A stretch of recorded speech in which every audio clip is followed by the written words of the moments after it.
स्वागत है teaching bye are के माथुर यूट्यूब चैनल पर। इस चैनल पर पहली बार विजिट कर रहे हैं आप, लाइक शेयर एंड सब्सक्राइब जरूर कर लीजिएगा ताकि लगातार अपडेट आप तक पहुंचेगा स्टेट या सेंट्रल गवर्नमेंट का। बात करेंगे रेलवे साइंस। जी हाँ, रेलवे का यदि आप तैयारी कर रहे हैं, RRB ALP technician, RPF, RRB JEE या एनटीपीसी एग्ज़ाम या रेलवे के कोई भी कैटेगरी के एग्ज़ाम का तैयारी कर रहे हैं तो काफ़ी इंपॉर्टेंट है। लगातार टॉपिक बाय टॉपिक हम लोग डिस्कस करेंगे इम्पॉर्टेंट एमसीक्यू। इस वीडियो में हम कवर करेंगे टॉपिक विद्युत यानी इलेक्ट्रिसिटी, जिसमें से टॉप 50 क्वेश्चंस हम लोग देखेंगे, मल्टीपल चॉइस क्वेश्चंस एमसीक्यू लगाएंगे। इसी प्रकार से टॉपिक बाय टॉपिक जो आपके सिलेबस पर आधारित है, रेलवे के जो सिलेबस है उसी का आधार पर जो टॉपिक बाय टॉपिक है उस पर हम लोग कंप्लीट कराते चलेंगे। ठीक है, तो उम्मीद करता हूँ कि यदि आप सीरियस से रेलवे का फॉर्म अप्लाई किए हैं तो लगातार हमारे साथ जुड़िए। रेलवे की जो साइंस पार्ट है वो साइंस पार्ट इसी चैनल पर लगातार आपको कंप्लीट मिल जाएगा। ठीक है, विथ फ्री, किसी प्रकार से कॉस्ट नहीं। ठीक है, तो चलिए शुरुआत करते हैं। क्वेश्चंस आएगा, आंसर यदि मालूम है तो कमेंट में ज़रूर दीजिएगा और बताइएगा कि आपको और इम्प्रूव करने के लिए किस प्रकार का टॉपिक पर वीडियो लाई जाए। हालांकि अभी टॉपिक वाइज चलेगा, पूरा साइंस का कवर करेंगे हम, फिजिक्स हो, केमिस्ट्री हो या बायो हो। ठीक है, तो चलिए स्टार्ट करते हैं। चलिए, पहला क्वेश्चन है आपकी स्क्रीन पर। क्वेश्चंस क्या कह रहा है, पहले क्वेश्चंस को आप लोग समझिए। ठीक है, उसके बाद आंसर दीजिएगा। ठीक है, क्वेश्चन कह रहा है, क्वेश्चन नंबर 1 कि जब कांच की छड़ की रेशम से रगड़ा जाता है तो छड़ क्या होगा। ठीक है, ऋणावेशित हो जाता है यानी नेगेटिव हो जाएगा, धनावेशित हो जाएगा यानी पॉजिटिवली हो जाएगा, उदासीन हो जाएगा यानी न्यूट्रल हो जाएगा, या पहले नेगेटिव होगा फिर उसे पॉजिटिव हो जाएगा। यानी ग्लास के रड को जब रेशम के सिल्क से फ्रैक्शन किया जाता है तो जो रड होता है उसमें कौन सा होगा, कौन सा प्रॉपर्टी आ जाएगा, कौन सा गुण आ जाएगा। तो इसका करेक्ट आंसर हो जाएगा ऑप्शन नंबर बी, धनावेशित हो जाता है। ठीक है, क्लियर है। अगला क्वेश्चन आ रहा है आपकी स्क्रीन पर।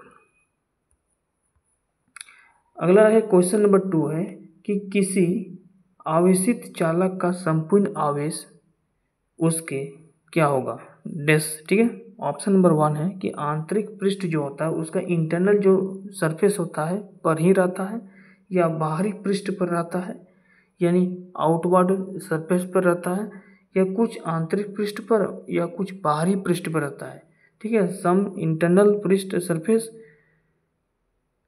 And on some external surface have, या ऑल ऑफ राइट, यानी ऑल ऑफ राइट मतलब सभी सत्य हैं।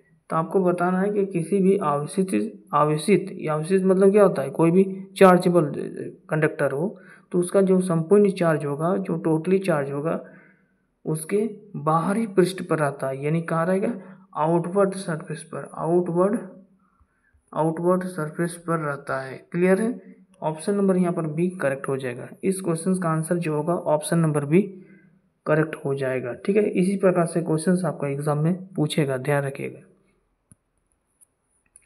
अगला जो है क्वेश्चन नंबर 3 देखते हैं। क्वेश्चन नंबर 3 क्या कह रहा है कि दो विद्युत आवेशों के बीच लगने वाले बल से संबंधित क्या है। दो आवेशित बल, मान लीजिए Q1 एक बल है, दो विद्युत आवेशों के बीच, अच्छा दो विद्युत आवेश है, एक Q1 है और दूसरा क्या है Q2 है। हालांकि Q जो होता है वो चार्ज होता है, ठीक है, जिसको हम आवेश कहते हैं। यहाँ पर बोल रहा है कि दो विद्युत आवेश, इस प्रकार समझना है। ठीक है, तो Q1 और Q2 दो आवेश हो गया, उसके बीच में एक फोर्स लगता है। ठीक है, उसके बीच में जो होता है R एक डिस्टेंस होता है और ये दोनों पर फोर्स लगता है, इस प्रकार से लगता है और ये इस प्रकार से। ठीक है, तो हम लोग जानते हैं कि जो फोर्स लगता है दोनों चार्जों पर, तो वो डायरेक्टली लगता है, यानी Q1 इंटू Q2 और इसके बीच की दूरी का इन्वर्सली प्रोपोर्शनल होता है स्क्वायर का। ठीक है, तो ये फॉर्मूला आप लोग पढ़े होंगे, कहाँ पढ़े होंगे, कूलम्ब्स लॉ में पढ़े होंगे। ठीक है, कूलम्ब्स का लॉ आप लोग पढ़े होंगे क्लास 12 में। तो ये जो है 12th लॉ के मतलब क्लास 12th में कूलम्ब्स लॉ के रिलेटेड क्वेश्चन है। कि दो विद्युत आवेशों के बीच लगने वाले बल से संबंधित नियम जो होता है वो एम्पियर का नियम नहीं होता, ना ही फ्राडे का नियम होता, ना ही ओम्स का नियम होता है। आंसर हो जाएगा ऑप्शन नंबर बी हो जाएगा। ठीक है, कूलाम नियम हो जाएगा। ये फॉर्मूला भी याद रखिएगा। ठीक है, अगला जो क्वेश्चन है क्वेश्चन नंबर 4, यदि दो विद्युत आवेशों के मध्य दूरी को आधा कर दी जाए तो उनके मध्य विद्युत बल का मान क्या हो जाएगा। देखिए, हमने एक क्वेश्चन अभी हम फॉर्मूला लिखे थे कि डायरेक्टली प्रोपोर्शनल क्या होता है, जो फोर्स लगता है दोनों चार्ज पर लगता है और दोनों चार्ज के बीच में जो डिस्टेंस होता है उसको इन्वर्सली होता है स्क्वायर का। ठीक है, ये इस प्रकार से। अब यहाँ पर पूछ रहा है कि दो विद्युत आवेशों के मध्य दूरी को क्या कर रहे हैं, आधा कर रहे हैं। इस दूरी को आधा कर दीजिए इस प्रकार से। ठीक है, इस प्रकार से दूरी को क्या करेंगे, आधा करेंगे। तो एफ इजकल टू क्या हो जाएगा, एफ इजकल टू हम लोग के लिखते हैं इसकी जगह पर, है ना। प्रोपोर्शनल डाटा देखिए तो के क्या होता है, इन्वर्सली प्रोपोर्शनल होता है। तो Q1 Q2 और बट्टे में क्या हो जाएगा, ये आर और 4 क्या चलेगा, आर स्क्वायर, और 4 क्या चल जाएगा, ऊपर में चल जाएंगे, यहाँ पर स्क्वायर होगा ना, तो इस प्रकार से होगा आर स्क्वायर बाई 4 होगा ना ये, तो ये 4 ऊपर चल जाएगा। यानी क्या हो जा रहा है यहाँ पर, ये जो होगा, अभी के लगाई या नहीं लगाए कोई दिक्कत नहीं, लेकिन यहाँ पर क्या हो जा रहा है, ये जो 4 है ऊपर चला जा रहा है। यानी दोनों चार्जेबल के बीच में क्या हो जा रहा है, इसके मध्य जो बल लगेगा वो क्या हो जाएगा, 4 गुना हो जाएगा। ऑप्शन नंबर यहाँ पर क्या है, ऑप्शन नंबर देखिए, आधा नहीं हो रहा है, 2 गुना भी नहीं हो रहा है, 4 गुना हो जा रहा है। ठीक है, आंसर क्या हो जाएगा, 4 गुना हो जाएगा। क्लियर है। तो इस प्रकार से आप फॉर्मूला से कोई भी सवाल को आप हल कर सकते हैं। आपको सबसे पहले फॉर्मूला याद होना चाहिए। ठीक है, और याद नहीं करना है, एकदम कॉन्सेप्ट के बेस पर हम बता रहे हैं, उसको आप लोग थोड़ा सा कॉपी में नोट करके रखिएगा। ठीक है, जान रहे हैं और नहीं जान रहे तो भी नोट करके रखिएगा, और जान रहे हैं तो एक बार रिवाइज जरूर कीजिएगा। क्वेश्चन नंबर 5 है कि समान आवेश में होता है। ठीक है, समान आवेश रहेगा। देखिए, Q1 एक चार्ज है, ये भी एक पॉजिटिव चार्ज है, और Q1 भी एक पॉजिटिव चार्ज है, Q2 भी एक पॉजिटिव चार्ज है। तो दोनों चार्ज बल यदि समान होंगे, ठीक है, एक ही समान पर, ठीक है, Q1 भी एक पॉजिटिव चार्ज है और Q2 भी एक पॉजिटिव चार्ज है, तो इस कंडीशन में ये क्या हो जाएगा, रिपल्सन होगा।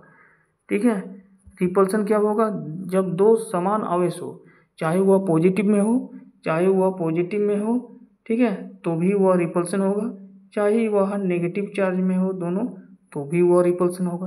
अट्रैक्शन कब होता है, जब एक चार्ज दूसरे चार्ज के अपोजिट हो। ठीक है, लेकिन यहाँ पर कह रहा है कि समान आवेश में होता है, जब दोनों समान आवेश हो, चाहे वो पॉजिटिव में हो या नेगेटिव हो, लेकिन वह दोनों चार्ज क्या है, समान है, तो इसमें क्या होगा, रिपल्सन होगा। ठीक है, इसको हिंदी में क्या बोलते हैं, विकर्षण बोलते हैं।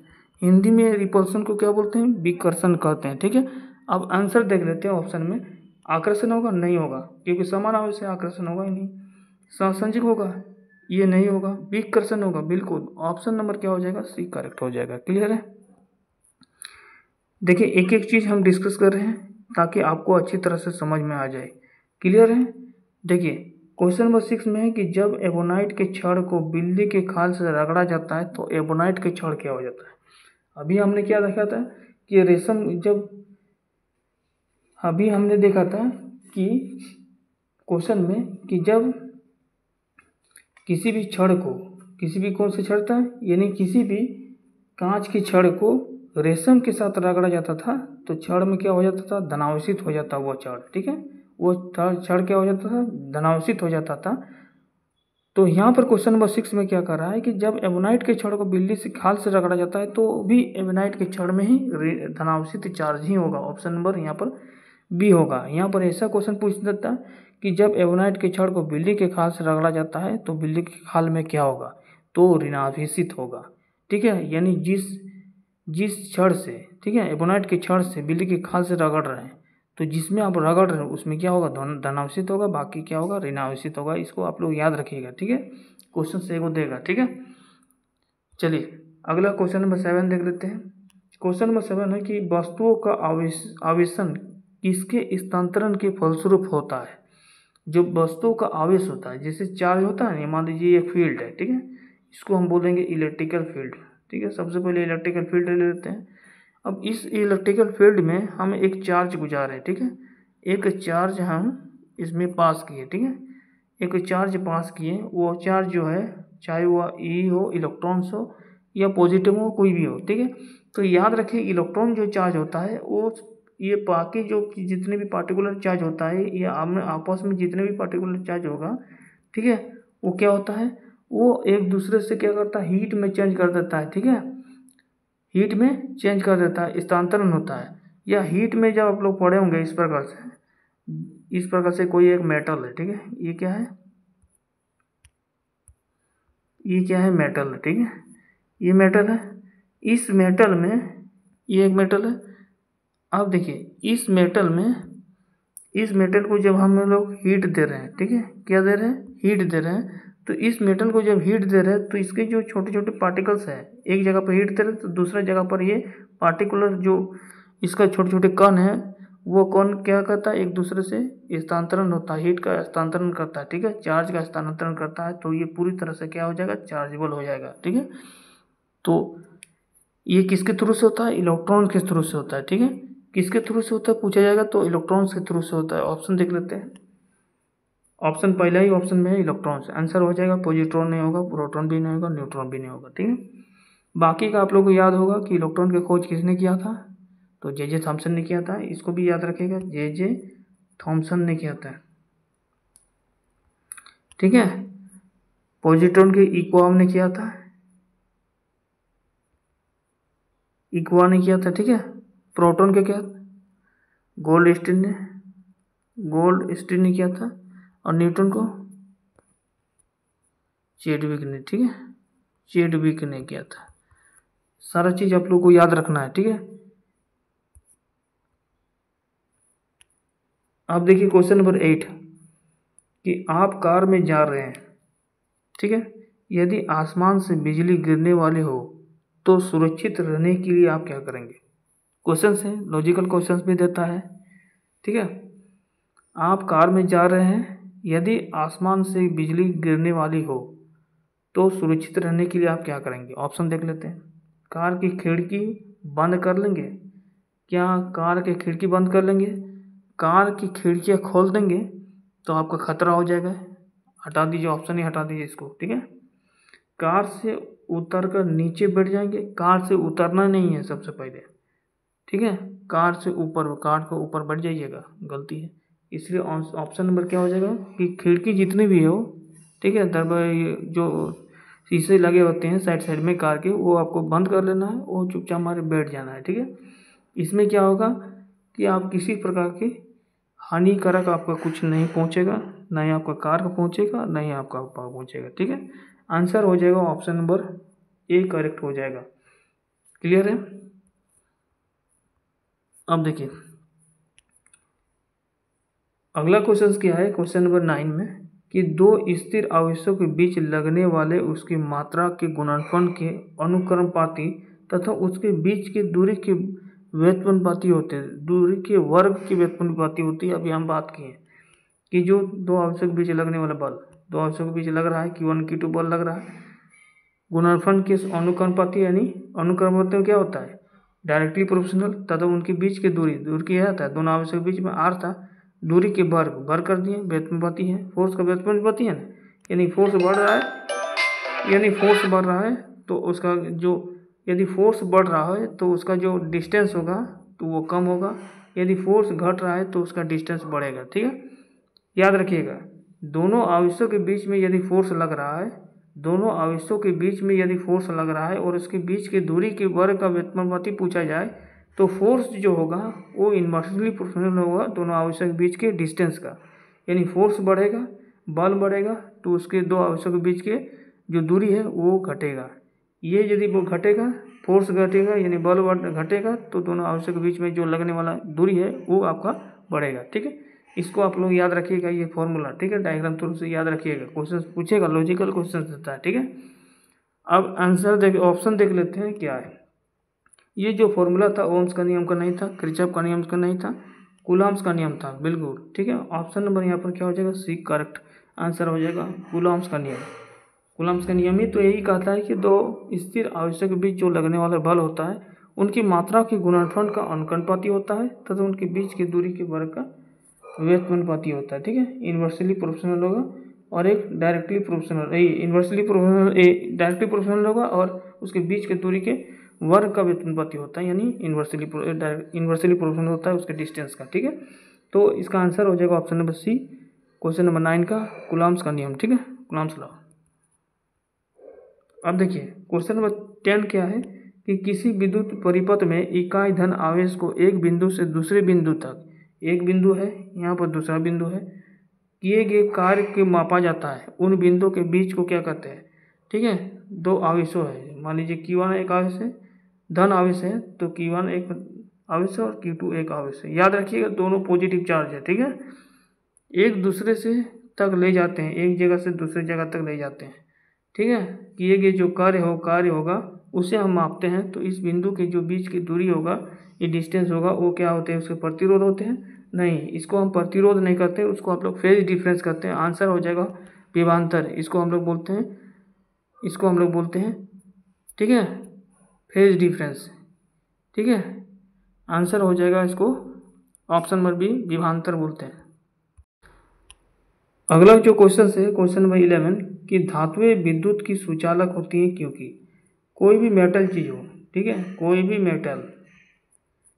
मेटल्स होगा वो क्या होता है? वो कंडक्टर होता है। ठीक है, इलेक्ट्रिसिटी का क्या होता है? गुड कंडक्टर होता है। इलेक्ट्रिसिटी का क्या होता है? गुड कंडक्टर होता है। ठीक है, इलेक्ट्रिसिटी के गुड कंडक्टर होता है। ठीक है, कोई भी मेटल होगा इलेक्ट्रिसिटी का, वो गुड कंडक्टर होगा। तो धातुएं विद्युत की सुचालक होती हैं क्योंकि आपको बताना है, क्योंकि इसमें मुक्त इलेक्ट्रॉन क्या होती है, क्या उसमें फ्री इलेक्ट्रॉन्स होते हैं? तो आप बोलिएगा बिल्कुल सही है सर, इसमें फ्री इलेक्ट्रॉन्स होते हैं, उसमें परमाणु नहीं होते, हल्का नहीं, गलनांक उच्च नहीं, ये सब कुछ नहीं। आंसर हो जाएगा ऑप्शन नंबर 1 करेक्ट। देखिए क्वेश्चन नंबर 12 में क्या कर रहा है कि निम्न में से कौन सा पदार्थ विद्युत का सबसे अच्छा चालक है? ठीक है, इसमें बताना है कि following which are substance good conductor of electricity. तो यहाँ पर है सिल्वर आंसर है, तो बिल्कुल सही होगा। सिल्वर जहाँ से मिले ये गुड कंडक्टर होता है बाकी से तुलना में। हालांकि तांबे भी इलेक्ट्रिसिटी पास करता है, बाकी में भी करता है, लेकिन यहाँ पर सबसे गुड देखा जाए तो सिल्वर हो जाएगा, यानी चांदी हो जाएगा। आंसर हो जाएगा ऑप्शन नंबर ए यहाँ पर करेक्ट हो जाएगा। क्लियर है।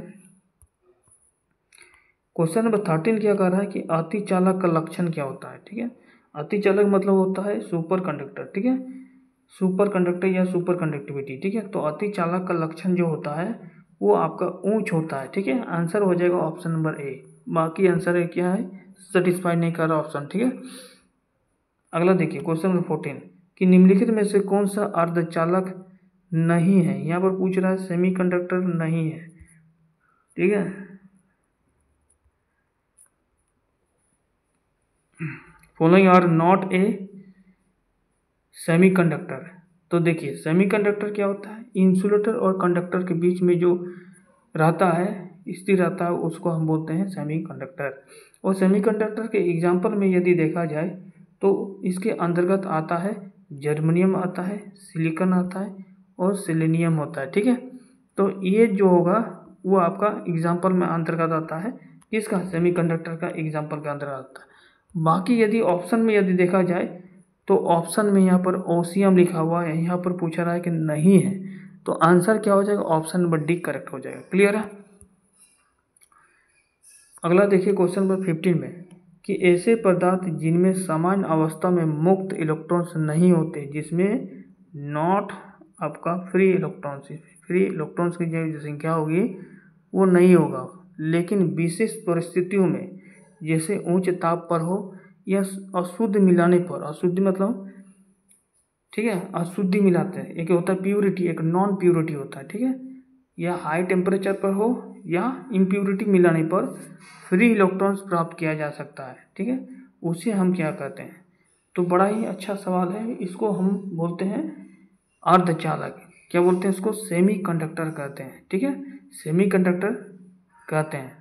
याद रखना कि वह सामान्य अवस्था में, ये नॉर्मल स्टेज में वह नॉट फ्री इलेक्ट्रॉन्स होते हैं, बट विशेष कंडीशन में, कुछ स्पेशल कंडीशन में यदि वह हाई टेम्परेचर या किसी इम्प्यूरिटी मिला दिया जाए तो वह फ्री इलेक्ट्रॉन्स को अचीव कर लेता है, इमिशन कर लेता है, तो that is called semiconductor. Answer हो जाएगा ऑप्शन नंबर डी करेक्ट हो जाएगा। क्लियर है। बाकी सुचालक और कुचालक आपको पता है, ठीक है। सुचालक से इलेक्ट्रॉन्स पास होगा, ठीक है। कुचालक से भी इलेक्ट्रॉन्स पास होगा, बट अचालक से इलेक्ट्रॉन्स इलेक्ट्रिसिटी पास नहीं होगा, जिसमें हम इलेक्ट्रॉन्स को पास नहीं कर सकते हैं, ठीक है। देखिए क्वेश्चन नंबर 16 में, ताप बढ़ने पर चालक पदार्थ का विद्युत के प्रतिरोध एवं विद्युतीय चालकता पर क्या प्रभाव पड़ता है। यदि टेम्परेचर बढ़ रहा है, ठीक है, यदि टेम्परेचर बढ़ रहा है, सबसे पहले आपको याद रखिएगा क्वेश्चन में क्या कह रहा है, फिर से पढ़ रहा है कि ताप बढ़ने पर चालक का विद्युत प्रतिरोध एवं विद्युत चालकता, ठीक है, प्रतिरोध हो या विद्युत चालकता पर क्या प्रभाव पड़ता है। क्या बढ़ रहा है, टेम्परेचर बढ़ रहा है, यही पूछ रहा है ना। टेम्परेचर बढ़ रहा है तो रेजिस्टेंस पर क्या होगा, या विद्युत चालकता जिसको बोलते हैं कंडक्टिविटी, ठीक है, कंडक्टिविटी पर क्या होगा, यही ना। तो देखिए इसका एक फॉर्मूला होता है, उसको आप लोग याद रखिएगा, ठीक है, उसको आप लोग याद रखिएगा। टेम्परेचर जो होता है वो इन्वर्सली प्रोपोर्शनल होता है, ठीक है, T=1/R होता है। यानी किसी भी विद्युत का किसी भी चालकता किसी भी कंडक्टर का यदि टेम्परेचर बढ़ रहा हो तो उसका विद्युत या जो इलेक्ट्रिसिटी रेजिस्टेंस होगा, इलेक्ट्रिक रेजिस्टेंस होगा या इलेक्ट्रिकल कंडक्टिविटी होगा, वो क्या होगा, घटेगा, ठीक है। याद रखें इसका ऑपोजिट होगा, क्योंकि ये इन्वर्सली प्रोपोर्शनल होता है टेम्परेचर और रेजिस्टेंस का, ठीक है। टेम्परेचर रेजिस्टेंस का इन्वर्सली प्रोपोर्शनल होता है, या कंडक्टर बोल सकते हो, ठीक है, या है ना, इलेक्ट्रिकल कंडक्टर भी बोल सकते हो या कंडक्टिविटी भी बोल सकते हो, दोनों का इन्वर्सली प्रोपोर्शनल होता है, ठीक है। यदि सपोज दैट टेम्परेचर, ठीक है, यदि किसी भी कंडक्टर का, किसी भी सब्सटेंस के कंडक्टर का यदि टेम्परेचर इंक्रीज हो रहा है, ठीक है, डिक्रीज हो रहा है यानी घट रहा है, तो उस कंडीशन में किसी भी कंडक्टर का जो इलेक्ट्रिसिटी रेजिस्टेंस होगा वो रेजिस्टेंस क्या होगा, बढ़ेगा, ठीक है। रेजिस्टेंस भी बढ़ सकता है या रेजिस्टेंस के जगह पर आपको इलेक्ट्रिकल कंडक्टिविटी पूछ सकता है, ठीक है। तो आंसर हो जाएगा ई भी बढ़ेगा, ठीक है, कंडक्टिविटी भी बढ़ेगा, कंडक्टिविटी भी बढ़ेगा, यहाँ पर सी भी लिख दे रहे हैं, कंडक्टिविटी या इंसुलेटर, ये कंडक्टिविटी या रेजिस्टेंस बढ़ेगा, ठीक है। याद रखिएगा एक घटेगा तो एक बढ़ेगा, क्योंकि इन्वर्सली है, ठीक है। तो ये फॉर्मूला आप लोग याद रखिएगा, इससे रिलेटेड जो भी क्वेश्चन बनेगा एग्जाम में वो आसानी से आपका बन जाएगा। क्लियर है। अगला देखिए क्वेश्चन, हम अभी 50 क्वेश्चन एमसीक्यू लगाने वाले हैं, ठीक है, थोड़ा सा स्पीड चलेंगे, बाकी एक्सप्लेनेशन भी करके जाएंगे, ठीक है। देखिए 17 में, तंबा मुख्य रूप से विद्युत चालन के लिए प्रयोग किया जाता है। तंबा क्या करता है, इलेक्ट्रिसिटी के लिए प्रयोग किया जाता है, यूजेज किया जाता है, बिकॉज क्योंकि क्या होता है, इसका गलनांक अधिक होता है, नहीं, इसका गलनांक यदि अधिक होगा तो फिर तंबा का यूज क्यों करेंगे, कॉपर का यूज क्यों करेंगे, ठीक है। कॉपर का यूज क्यों किया जाता है, पहले इसका याद रखें, क्योंकि इसका जो रेजिस्टेंस होगा, रेजिस्टिविटी जो होता है, रेजिस्टिविटी जो होगा वो डिक्रीजेज होता है, ठीक है, कम होता है। तो यहाँ पर सस्ता होता नहीं, टिका होता नहीं, इसकी विद्युत प्रतिरोधकता निम्न होगा। जी हाँ, इसका जो इलेक्ट्रिसिटी कंडक्टिविटी जो होगा, रेजिस्टिविटी जो होता है, सॉरी कंडक्टिविटी रेजिस्टिविटी होगा वो डिक्रीज होता है यानी कम होता है। आंसर हो जाएगा ऑप्शन नंबर डी। अगला देखिए क्वेश्चन नंबर 18 में कि इलेक्ट्रॉन करंट का यूनिट निम्नलिखित में से कौन सा है। इलेक्ट्रिकल करंट का यूनिट पूछ रहा है, what is the unit of electric current, विद्युत धारा का SI मात्रक। आंसर लगाइएगा एम्पियर, ठीक है, डायरेक्ट आंसर लगा दीजिए, एम्पियर होता है, ठीक है। याद रखिए विद्युत धारा जो होता है, इलेक्ट्रिक करंट जो होता है वो आपका पूछ सकता है कि वेक्टर है या स्केलर है, ठीक है, ये क्वेश्चन पूछता है। तो ये जो होता है वो स्केलर क्वांटिटी होता है, ठीक है, अपवाद में, ठीक है, अपवाद में होता है। इलेक्ट्रिक करंट जो होता है स्केलर क्वांटिटी अपवाद में होता है। बाकी वेक्टर क्वांटिटी आप लोग जहाँ ट्रिक आप पढ़ाए हैं उसको जाकर देख लीजिएगा, ट्रिक से रिलेटेड, वेक्टर और स्केलर क्वांटिटी से रिलेटेड वीडियो बना हुआ है, प्लेलिस्ट में मौजूद है, साइंस ट्रिक के नाम से, ठीक है, देख लीजिएगा। देखिए क्वेश्चन नंबर 19 है कि आपस में जुड़े दो आवेशों वस्तुओं के बीच विद्युत धारा नहीं बहती। यदि वे होते हैं, विद्युत धारा आपस में इस प्रकार से जोड़ दो तो विद्युत धारा बहेगा ही नहीं। तो आपको किस प्रकार से बढ़ाना पड़ेगा, जोड़ना पड़ेगा सेम आपको वोल्टेज के सेम वोल्ट पर, ठीक है, यानी ऑप्शन नंबर सी यहाँ पर सेम विभव पर जोड़ दीजिए, इलेक्ट्रिसिटी आपका नहीं फ्लो होगा, ठीक है। कोई भी सर्किट एक बना लीजिए इस प्रकार से, यहाँ एक रेजिस्टेंस फिट कर दीजिए, यहाँ एक बैटरी लगा दीजिए इस प्रकार से, ठीक है। यहाँ पर एक इस प्रकार से स्विच लगा दीजिए। यहाँ पर आप बल्ब भी लगा सकते हैं इस प्रकार से, ठीक है। इस प्रकार से यहाँ पर आई रहेगा, यहाँ रेजिस्टेंस रहेगा, यहाँ पर होगा वोल्ट रहेगा। तो याद रखिएगा समान विभव पर यदि लगा दिया जाए तो इस प्रकार से रेजिस्टेंस नहीं पाएगा, ठीक है। ऑप्शन नंबर सी यहाँ पर करेक्ट होगा। अगला देखिए क्वेश्चन नंबर 20 की प्रतिरोधी धारा को दृष्ट धारा में परिवर्तित करता है। प्रतिरोधी धारा को हम बोलते हैं डीसी और दृष्ट धारा को बोलते हैं एसी यानी अल्टरनेटिंग करंट। तो direct current to AC current क्या बता रहे हैं हम लोग, direct current to AC current कौन बदल सकता है, एक तो जनरेटर बदल सकता है और दूसरा एक जनरेटर बदल सकता है और दूसरा बदल सकता है वो रेक्टिफायर, ठीक है, रेक्टिफायर बदल सकता है। तो आंसर है ऑप्शन के अकॉर्डिंग देखा जाए तो क्या है, प्रतिरोधी धारा को दृष्ट धारा में परिवर्तित करता है उसको हम बोलते हैं रेक्टिफायर, नहीं बोल सकते हैं। एक minute,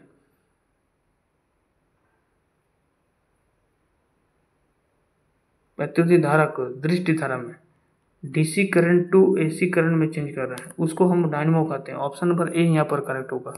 AC current to DC current पूछ देता है, एसी करंट से डीसी करंट तो हो जाता है रेक्टिफायर। और ट्रांसफार्मर एसी करंट को ही एसी में चेंज करता है लेकिन हाई को निम्न करता है और निम्न को हाई करता है। और रेक्टिफायर क्या करता है कि वह जो होता है दृष्ट धारा के रूप में क्या करता है, ठीक है। वो क्या करता है कि एसी करंट जो होता है वो कभी ऊंच होता है हाई करता है, वो चेंज करने का काम करता है, कभी डीसी में चेंज करेगा तो कभी लो करेगा कभी हाई करेगा, ठीक है। तो सारा का जो होता है अलग अलग प्रॉपर्टी होता है। इस क्वेश्चन के अकॉर्डिंग देखा जाए आंसर ऑप्शन नंबर ए होगा करेक्ट। अब देखिए क्वेश्चन नंबर 21, विद्युत फिटिंग में एक तार को भू संपीड़ित किया जाता है, इसका कारण क्या है। आप देखे होंगे पोल वोल लगा रहता है ना, तो एक पोल से एक कहीं कहीं डेंजर जोन जहाँ पर रहता है, ये कहीं भी हो एक जगह पर आपको देखिएगा पोल से एक तार लटका रहता है जो भू जमीन से ये रहेगा इन अटैच रहता है, ठीक है।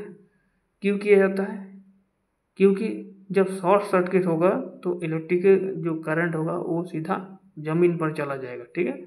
यानी लघु पतन हो जाए तो विद्युत धारा भूमि पर चला जाएगा, इसलिए लगा रहता है, ठीक है। ऑप्शन नंबर यहाँ पर क्या हो जाएगा, ए नंबर। यह जहाँ पर तंडित चालक लगाया जाता है इस प्रकार से बड़ी बड़ी ऊंची भवनों में देखिएगा तंडित चालक लगा रहता है, वहाँ भी एक तार इस प्रकार से नीचे गुजरा रहता है जो सीधा कहाँ अर्थ पर रहता है, ठीक है, जमीन पर कांटेक्ट रहता है, ताकि जब भी कोई ठेठर हुआ, ठीक है, इस प्रकार से आए, ठीक है, बिजली का कड़कड़ आए तो यहाँ जो इलेक्ट्रिसिटी वो सीधा गमन कर जाता है, यहाँ का जो इलेक्ट्रिसिटी होगा वो सीधा गमन करके ये अर्थ में चला जाता है इस प्रकार से, ताकि आप जो है तंडित चालक से आप बच सकते हैं, ठीक है। लाइटिंग जिसको बोलते हैं, ठीक है। तो इस प्रकार आंसर हो जाएगा ऑप्शन नंबर ए, ठीक है।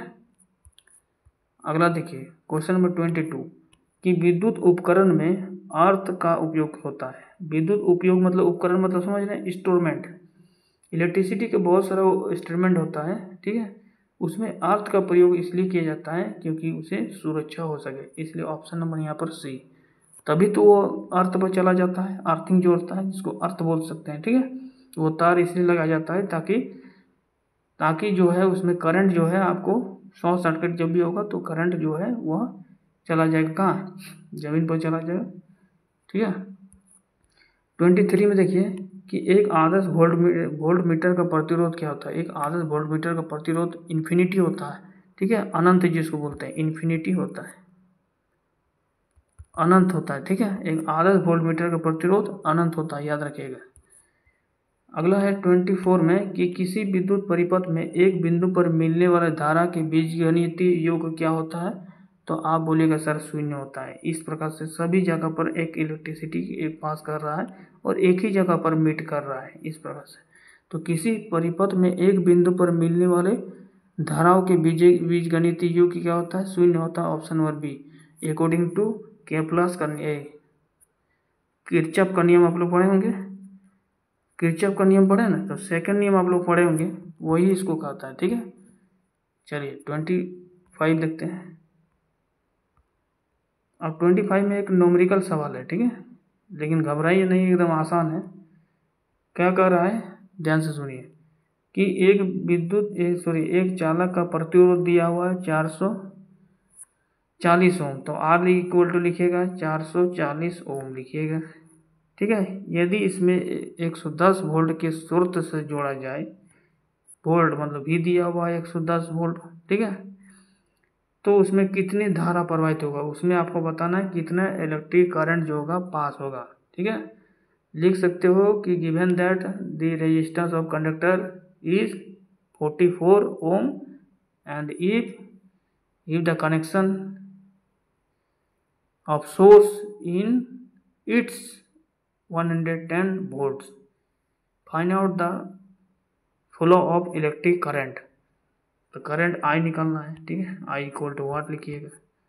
एक फॉर्मूला होता है, आप लोगों को पता होगा, ठीक है, पढ़े होंगे क्लास 10th में, कि अकॉर्डिंग टू ओम्स लॉ के अनुसार, अकॉर्डिंग टू ओम्स लॉ, ठीक है, ओम्स लॉ क्या कहता है कि आई जो होता है, सॉरी वी जो होता है, वोल्टेज जो होता है, वो करंट और रेजिस्टेंस का क्या होता है, मल्टीप्लाई होता है। ठीक है, दोनों का क्या होगा, इक्विवेलेंट होगा, करंट और resistance equivalent to voltage, potential difference भी बोल सकते हैं, वोल्टेज बोल सकते हैं। इसी के अकॉर्डिंग देखा जाए तो आप आराम से निकाल सकते हैं। हमको निकालना है क्या, आई निकालना है, क्योंकि आई यहाँ पर फाइंड आउट करना है। तो आई इक्वल टू क्या हो जाएगा, तो बोलिएगा सर वी बाई आर होगा। वी का वैल्यू कितना दिया हुआ, 110 दिया हुआ है वोल्ट। ठीक है, और रेजिस्टेंस कितना दिया है, तो बोलेगा 440। इसको इस प्रकार से काटिएगा तो 4 से कट जाएगा, यानी यहाँ पर निकला आई इक्वल टू क्या निकल जाएगा, आई इक्वल टू निकल जाएगा आपका 1/4। इसको डिवाइडेड कीजिएगा तो 0.2, करंट का यूनिट क्या होता है, एम्पियर, तो एम्पियर लगा दीजिए, तो 0.25 एम्पियर होगा, 0.25 एम्पियर होगा। तो देख लेते हैं ऑप्शन में क्या है। अब ऑप्शन देख लेते हैं, आंसर है 0.5 नहीं, 0.25 आया है आंसर ना, direct option number B. Option number B यहाँ पर करेक्ट हो जाएगा, ऑप्शन नंबर बी इस पर करेक्ट हो जाएगा, 0.25 एम्पियर होगा, क्योंकि आई इक्वल टू हम लोग अभी ने क्या निकाले, 0.25 एम्पियर निकाले थे ना। ठीक है, तो उस प्रकार से अकॉर्डिंग टू ओम्स लॉ के अनुसार आप फॉर्मूला को पुट कीजिएगा तो आसानी से आप निकाल सकते हैं। फॉर्मूला भी नोट करके रखिएगा। डायरेक्ट देखते हैं 26 में। अब देखते हैं कि रेजिस्टेंस का मात्रा क्या है। ठीक है, पूछा जाता है क्वेश्चन कई बार कि what is the SI unit of resistance. ठीक है, अभी हमने इससे पहले देखा कि what is the SI unit of electric current, तो एम्पियर हो जाएगा। अब रेजिस्टेंस का यूनिट यदि आपसे पूछा जाए तो आंसर हो जाएगा ओम। ठीक है, क्या हो जाएगा, ओम। ओम को इस प्रकार से सूचित करते हैं। ठीक है, अब यदि आपसे पूछा जाता है रेजिस्टेंस की जगह पर रेजिस्टिविटी, यदि आपसे पूछा जाता है कि रेजिस्टिविटी का यूनिट क्या होगा, रेजिस्टिविटी का यूनिट क्या होगा, तो इसका यूनिट जो होता है वो होता है ओम मीटर। ठीक है, इसका यूनिट क्या होता है, ओम मीटर। रेजिस्टिविटी आपको पूछेगा, विशिष्ट प्रतिरोध, स्पेसिफिक रेजिस्टेंस पूछे या रेजिस्टिविटी पूछे, ओम मीटर लगाइएगा। ठीक है, बाकी प्रतिरोध जहाँ जहाँ दिखाई दे रेजिस्टेंस, उसका यूनिट यदि आपसे पूछे तो आंसर लगाइए ओम। ठीक है, 27 में कि घरों में लगे पंखा और बल्ब जो होते हैं लगे रहते हैं। घर में जो आप देखे होंगे पंखा लगा रहता है, बल्ब लगा रहता है, कहीं ट्यूबलाइट लगा रहता है। ठीक है, तो वो किस सीरीज में लगे होते हैं, तो आंसर लगाइएगा वो पैरेलल सीरीज में होता है। कौन सा सीरीज में रहते हैं, पैरेलल कॉम्बिनेशन में वो जुड़े रहते हैं। ठीक है, पैरेलल कॉम्बिनेशन में वो जुड़े रहते हैं। आंसर हो जाएगा ऑप्शन नंबर सी, करेक्ट है। अगला देखिए 28 में कि यदि किसी चालक के सिरों के बीच का विभवांतर उसमें बहने वाले धारा के समानुपाती होता है, तो इसे हम क्या कहते हैं, चालक के सिरों के बीच का विभवांतर बहने वाला धारा के समानुपाती हो रहा है, यानी V equal to I R. ये कौन सा फॉर्मूला हो गया, तो बोलिएगा सर ये तो ओम का नियम अभी बताया। बिल्कुल, ये ओम का नियम ही है। आंसर हो जाएगा ऑप्शन नंबर डी करेक्ट होगा, ओम का नियम। ठीक है, ऑप्शन नंबर डी करेक्ट हो जाएगा। अगला देखिए 29, यदि किसी तार का त्रिज्या आधा कर दी जाए तो उसका प्रतिरोध क्या होगा। आर जो होता है डायरेक्टली प्रोपोर्शनल L/A होता है, यह आपका फॉर्मूला है। फॉर्मूला होता है रेजिस्टेंस डायरेक्टली प्रोपोर्शनल होता है करंट इंटू एरिया के बराबर। ठीक है, एरिया का बराबर नहीं, इन्वर्सली प्रोपोर्शनल होता है रेजिस्टेंस और एरिया के बराबर। ठीक है, एरिया का इन्वर्सली प्रोपोर्शनल होता है, बाकी रेजिस्टेंस और डायरेक्टली प्रोपोर्शनल होता है लंबाई का। तो किसी तार के त्रिज्या को आधा कर दीजिए, तार की त्रिज्या को क्या कर रहे हैं, आधा कर देते हैं। ठीक है, तार की त्रिज्या को आधा कर दी जाए,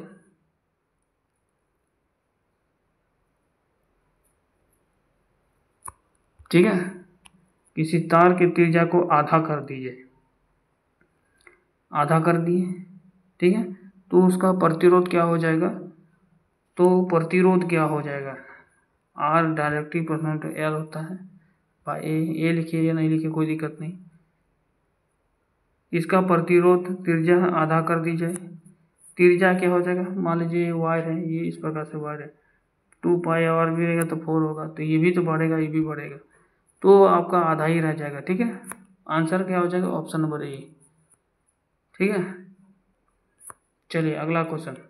अब देखिए 15 ओम, 20 ओम, 30 ओम प्रतिरोध समांतर क्रम में जुड़ा है, तो परिणामी समतुलन प्रतिरोध का गणना करें, आपको टोटल रेजिस्टेंस निकालना है। तो समांतर क्रम में और श्रेणी क्रम में, समांतर क्रम में की फॉर्मूला आपको पता है, 1/r = 1/r1 + 1/r2 + 1/r3। ये फॉर्मूला से जब बैठाइएगा तो यहाँ टोटल रेजिस्टेंस R निकाल दीजिएगा, ठीक है। यदि मान लीजिए R = आपका आंसर जो है आए 9/60 आएगा, ठीक है, तो रेजिस्टेंस को इसको क्या बोले, परिणाम संतुलन निकालेगा तो R चल जाएगा ऊपर में, तो 60/9 हो जाएगा, ठीक है। तो 60/9 यहाँ पर है, तो आंसर लगाइएगा डी नंबर, ठीक है। इसको कैलकुलेट फॉर्मूला से बैठा लीजिएगा, ठीक है, कैलकुलेट करके देखिएगा आएगा आंसर। देखिए 31 में कि विशिष्ट प्रतिरोध का, अभी हम बताएं विशिष्ट प्रतिरोध का ऐसे मात्र ओम मीटर होता है, ठीक है। स्पेसिफिक इसी को बोलते हैं स्पेसिफिक रेजिस्टेंस, ठीक है। चलिए अगला क्वेश्चन। यदि तार की लंबाई 1 मीटर है, ठीक है, तार को खींचकर उसके लंबाई को कितना कर दिए, 2 लीटर, ये दो लेंथ कर दिए है ना, 2 लीटर मैंने बढ़ा दिए, इसको दोगुना कर दे रहे हैं ना, लंबाई, तार की लंबाई को तो खींचकर दोगुना कर दिया आप, ठीक है।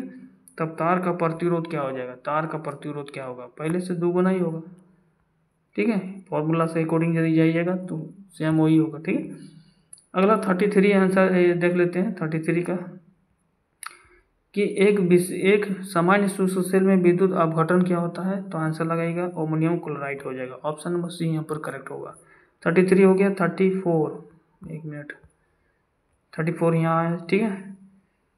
34 देखिए कि शुष्क सेल जिसको बोलते हैं ड्राई सेल, ठीक है, आपको सम्मिलित करना है, सूची 1 और सूची 2 में दिया है, ठीक है, मिलान करना है, मैच करना है, मैच द फॉलोइंग, ठीक है, रिलेटेड टू ड्राई सेल, शुष्क सेल जिसको बोलते हैं। अब इसमें दिया है ऋण इलेक्ट्रॉन, यानी ऋणावेशित इलेक्ट्रॉन दिया है, नेगेटिव इलेक्ट्रॉन दिया है, पॉजिटिव इलेक्ट्रॉन दिया है, इलेक्ट्रोलाइट दिया है और विद्युत दिया है। इसमें कार्बन का छड़ है, जिंक का छड़ है, बर्तन है, अमोनियम क्लोराइड और पेस्ट का मैग्नीशियम डाइऑक्साइड है। इसको मिलान करना है शुष्क सेल में, क्या क्या होता है, ठीक है। कार्बन के छड़ में जो होता है शुष्क सेल, वो किस प्रकार से रहता है, तो आप बोलिएगा सर ये तो आपको इलेक्ट्रोलाइट के रूप में रहता है, ठीक है। एक मिनट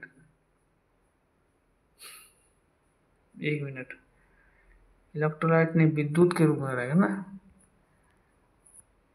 एक पॉजिटिव चार्ज उत्पन्न कर रहा था, नहीं इलेक्ट्रोलाइट के रूप में रहता है, बहुत अच्छा, इलेक्ट्रोलाइट के रूप में होता है, ठीक है। विद्युत के रूप में कैसे होगा, इलेक्ट्रोलाइट के रूप में होता है, ठीक है, इलेक्ट्रोलाइट के रूप में होगा।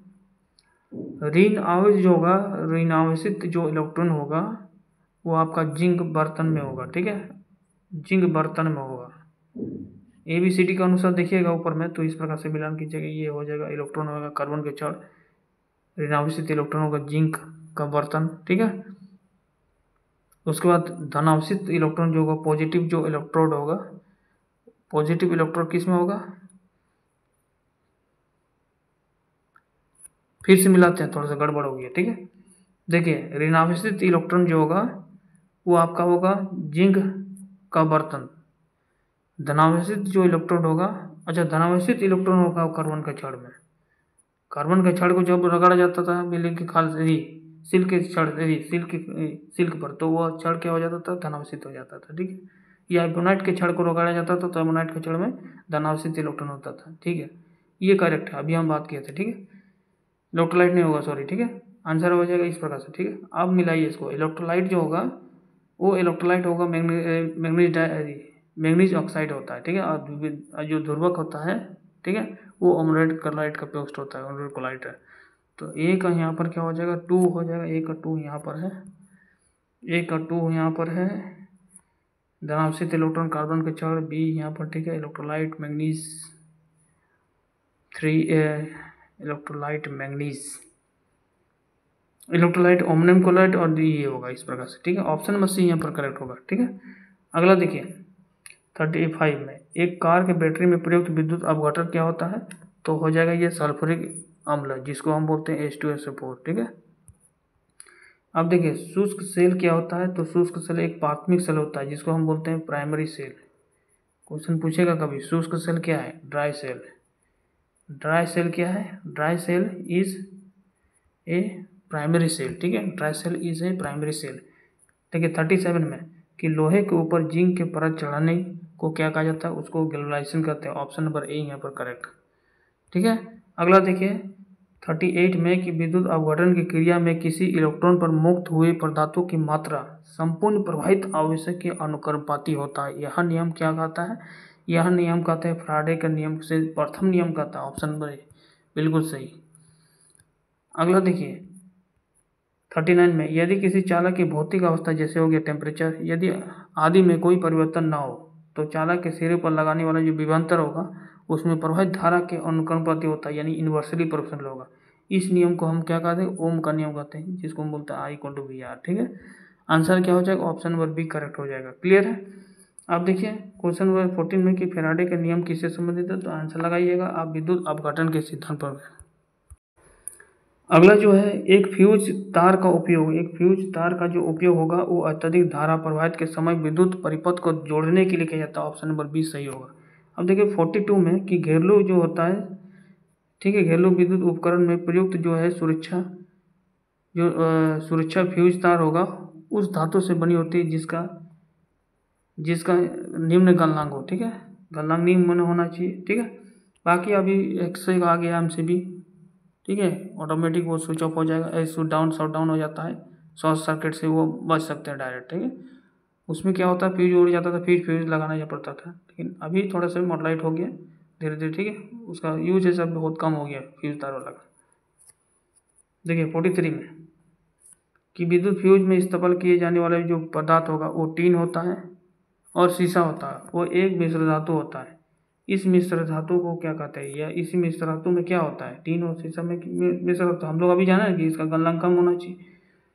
तो याद रखेगा कि जो टीन होगा और शीशा का एक मिश्र धातु होता है तो इसका उच्च प्रतिरोध होगा और निम्न गलनांक होगा। आंसर हो जाएगा ऑप्शन नंबर ए।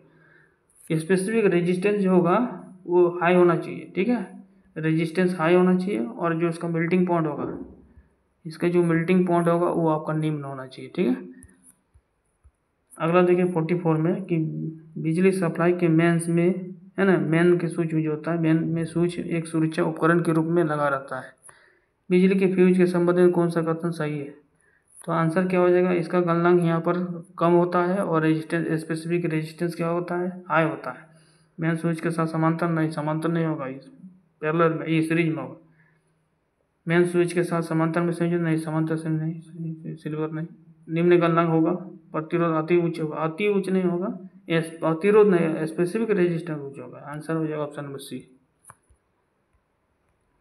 अब देखिए 45 में कि विद्युत सर्किट में एक फ्यूज तार का उपयोग किया जाता है, ठीक है, सर्किट में प्रवाहित होने वाला अत्यधिक विद्युत धारा को रोकने के लिए। ऑप्शन नंबर सी यहाँ पर करेक्ट।